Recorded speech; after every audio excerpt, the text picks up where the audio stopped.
De quoi as-tu besoin?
Bien sûr.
Ouais? Qu'est-ce que vous voulez? Vous voulez que je vous raconte une autre anecdote? Vous aimez mes histoires de monde dévasté? Ah, ça ne m'étonne pas de vous. Votre République n'a jamais vu ces créatures et ces races étranges contre lesquelles on se battait à cette époque sur la bordure extérieure. Et jamais vous ne les connaîtrez. Si un monde n'est pas assez fort pour assurer sa défense, il risque de le payer cher. Mais cette fois, c'est un peu différent. On traversait le champ d'astéroïdes du système Crespin, tout au bord de la galaxie, et on s'amusait avec les pirates et les contrebandiers qu'on pouvait y croiser. La ceinture principale du système Crespin consiste principalement en petits rochers recouverts de méthane gelé, et les pirates s'en servent comme protection. Je me souviens du jour où j'ai utilisé un générateur thermique pour pulvériser la couche extérieure de l'un des astéroïdes en une picoseconde. En la faisant exploser, je m'étais ainsi débarrassé des 3 contrebandiers qui s'y étaient cachés. Mais c'était une erreur. L'astéroïde que j'avais visé était plus petit que la plupart des autres, peut-être 12 mètres de côté. De l'extérieur, il ressemblait à n'importe quel autre. C'était une boule recouverte de gaz gelé. Mais il devait y avoir quelque chose dedans. Une matière inactive au froid. La chaleur de l'explosion avait sans doute déclenché quelque chose, ou réveillé quelque chose. J'ai été touché. Puis des éclairs de lumière sont apparus sur toute la surface de la fine carcasse qui l'entourait encore, faisant évaporer les gaz. En dessous, on aurait cru une excroissance rocheuse, un rocher déformé portant les cicatrices laissées par l'impact de micrométéorites. Je pense qu'autre chose de plus ancien encore s'y trouvait. Peut-être, mais peut-être pas. Il a commencé à tournoyer de plus en plus vite. Puis il s'est mis à cracher du feu. Il envoyait en fait des projectiles thermiques qui faisaient fondre notre armure comme de la cire. On s'était fait complètement prendre par surprise. Avant même qu'on puisse contre-attaquer, il s'était enfui à une vitesse incroyable. On n'a jamais réussi à le rattraper. Par contre, on a suivi son sillage dans l'hyperespace. Il s'est éloigné du cœur de la galaxie et on a suivi sa trace aussi longtemps qu'on a pu. On a finalement abandonné quand il est passé de l'autre côté de notre galaxie. Inutile d'essayer d'attraper un candidat au suicide en pénétrant dans ce grand vide. C'est la seule histoire que je peux raconter pour l'instant. Je vous en dirai davantage plus tard, si l'occasion se présente. Vous voulez savoir autre chose? C'est votre choix. Je suis votre homme si vous voulez que les choses... HK-47 à votre service, maître. Si vous vous estimez à la hauteur, maître, je peux vous guider tout au long de l'opération. Je vous demande seulement de bien faire attention. Je suis trop précieux pour périr dans des mains maladroites. Comme vous voulez, maître. Vous savez déjà comment accéder à mon périphérique de mémoire centrale. Maintenant, il vous faut... Puis reconnecter les 3 derniers relais. C'est ça. Bien joué, maître. Je crois que ça a marché. J'accède à une nouvelle mémoire. J'ai accédé aux informations concernant mon maître précédent. C'est assez surprenant. Il apparaît qu'avant de servir le sénateur, j'appartenais à un certain Botchaba le Hutt de la planète Sléron.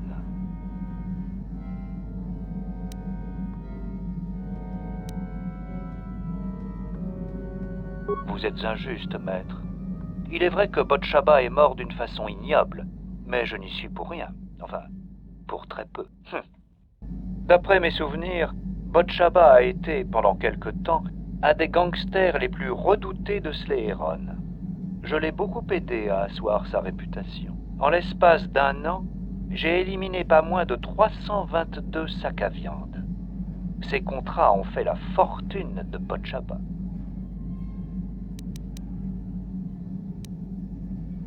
Il était regrettable, mais toutefois inévitable, que Botchaba en fasse trop. Je venais de liquider 2 foyers Hutt quand l'échange est intervenu. Je n'ai même pas assisté à l'assassinat de mon maître, mais à mon retour, j'ai pu apprécier comment on l'avait achevé. Un travail d'orfèvre. Permettez-moi de vous dire que pendant des semaines, les habitants du secteur ont retrouvé des morceaux de Botchaba dans leur soupe. De toute façon, je me désactive à la mort de mon maître.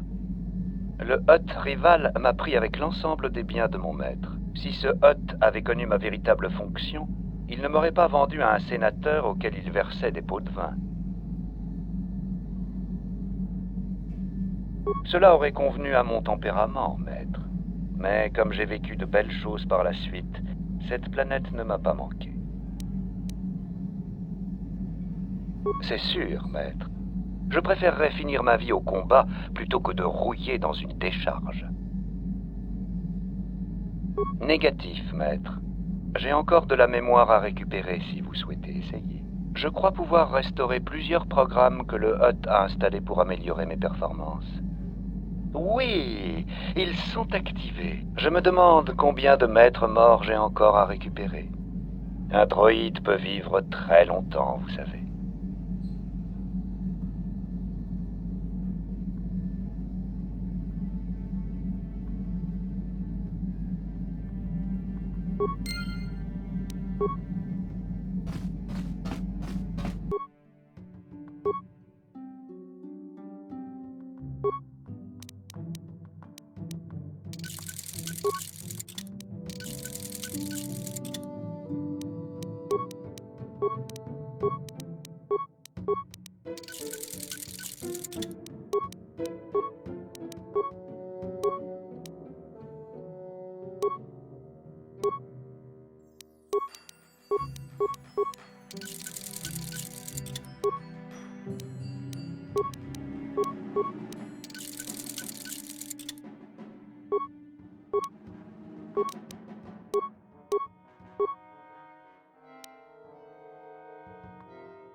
Comment puis-je vous aider, Padawan?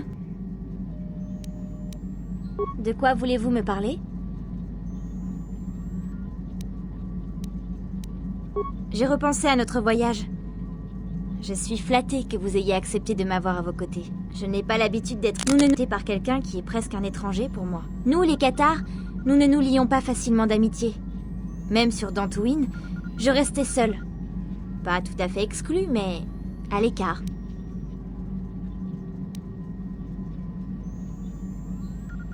En fait, j'ai longtemps vécu dans la République, mais je n'en sais presque rien. Mis à part mes parents, je n'ai jamais rencontré d'autres membres de mon espèce. Nous ne sommes guère diplomates. Nous ne savons pas vivre en société. Cette situation est nouvelle pour moi. C'est rassurant. J'ai presque l'impression d'être la bienvenue, d'être indispensable. Vous semblez très déterminé. C'est rassurant de savoir que je peux compter sur quelqu'un comme vous.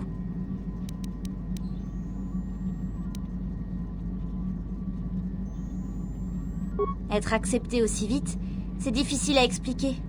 J'ai si peu l'habitude. Merci de m'accepter.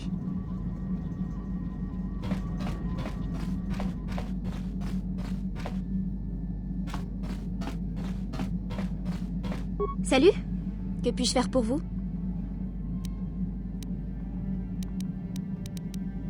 Ne vous inquiétez pas, je ne compromettrai pas ce que... Comme vous...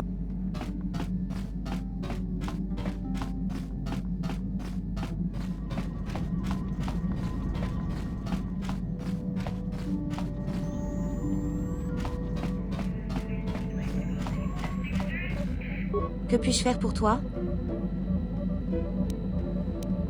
Oui, je suppose que je peux comprendre ta curiosité, étant donné que nous sommes liés. Très bien, je vais te parler un peu de moi. On a découvert mon affinité avec la Force quand j'étais toute jeune, comme chez la plupart des Padawans. J'ai été confiée à l'Ordre afin d'être entraînée. En rejoignant l'Ordre, j'ai laissé ma famille sur Tal Ravine. Elle y est toujours aux dernières nouvelles. Les contacts sont rares, car peu conseillés. Les relations familiales sont liées à de puissantes émotions. Les émotions trop extrêmes sont à éviter. La colère et la haine sont les pires. Mais l'amour également peut faire sombrer dans la folie.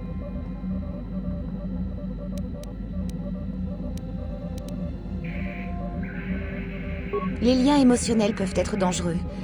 Il vaut mieux les éviter, car ils risquent de perturber notre rationalité. Un Jedi doit se placer au-delà de tout ça. C'est une leçon difficile à apprendre.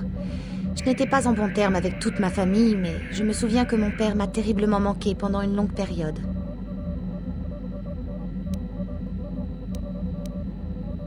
Très proche. Je n'étais qu'une petite fille quand j'ai quitté ma famille, mais je me souviens encore bien de lui. Il était doux et gentil, et il m'adorait. Avec ma mère, par contre, c'était différent. Je n'étais pas en bons termes avec ma mère. Je n'étais qu'une petite fille quand je suis partie, mais j'étais assez vieille pour la détester à cause de la façon dont elle traitait mon père. Elle a entraîné mon père dans une chasse au trésor. J'ai passé toute ma jeunesse sur des vaisseaux à suivre fausses pistes sur fausses pistes. Elle a dilapidé toute la fortune de mon père et je l'ai détestée pour ça. Je crois qu'elle a été soulagée de pouvoir me confier aux Jedi. Mais mon père a eu le cœur brisé. Un enfant est trop jeune pour comprendre les sacrifices qui doivent être faits. Il vaut mieux qu'ils n'aient plus aucun contact avec leur famille après leur départ. En vieillissant, j'ai compris la sagesse de cette politique. Un Jedi doit faire ce qui est nécessaire sans se soucier de ses désirs personnels. L'amour ne peut qu'obscurcir et compliquer les choses.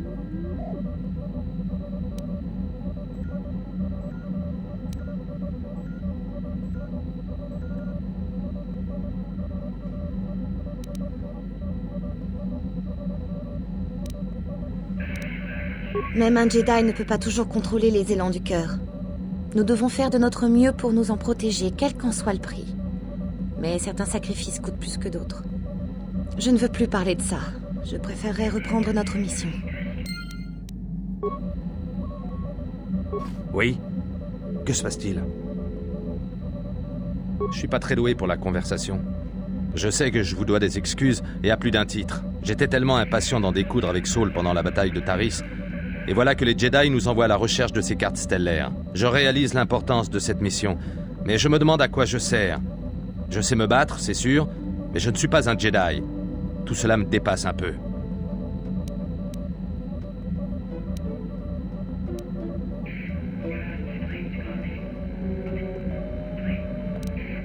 En rien.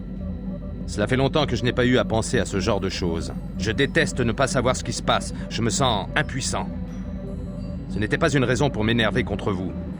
J'étais un peu casse-pied, n'est-ce pas? Pour moi, c'est important. Ce n'est pas la première fois que ça m'arrive. J'aurais dû retenir la leçon. Je suis vraiment désolé. Acceptez-vous mes excuses? C'est d'accord. Mettons-nous au travail tout de suite.